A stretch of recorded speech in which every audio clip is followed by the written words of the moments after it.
کہ میں تو اس معاملے میں فین ہوں اس کا، ماشاءاللہ بہت اچھا، چھوٹے بھائیوں کی طرح ہے۔ اچھا بس لاسٹ ایک دو کوشچن آپ سے کرتے ہیں۔ اقرار بھائی کے ساتھ آپ کا کیا مسئلہ چلتا رہتا ہے؟ اقرار بھائی ہمارے پوڈ کاسٹ سے کی، فوزان بھائی میرے بڑے پیارے دوست ہیں، ان کے ساتھ پوڈ کاسٹ، تو آپ دونوں ایک ہی فیلڈ میں ہیں، تو کیا حل؟ اقرار بھائی ہے اور بہت اچھا انسان ہے، اس نے بہت اچھا کام کیا ہے۔ میں جن لوگوں کو یہ سمجھتا ہوں کہ فیلڈ کے اندر انہوں نے پاکستان کی بہت ساری برائیوں کو بے نقاب کیا، جن اقرار از ون آف دیم۔ اور اس میں اگر اس دور کے لوگوں میں میں بات کروں نا، جو ابھی کے لوگ ہیں ان میں، جی جی یعنی وہ سلیم طاہر صاحب تو بہت پی ٹی وی کے دور کے ہیں، شاید آپ کو یاد ہوں، جی جی تو وہ والی لاٹ نہیں۔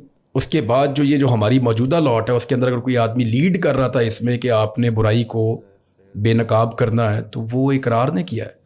اور بہت زبردست ان کی ریٹنگ، بڑا زبردست کام، بہت سارے وہ ایشوز نکال کر دکھائے ہیں جو نارملی ہم ڈسکس بھی نہیں کرتے اور ہمیں پتہ بھی نہیں ہوتے۔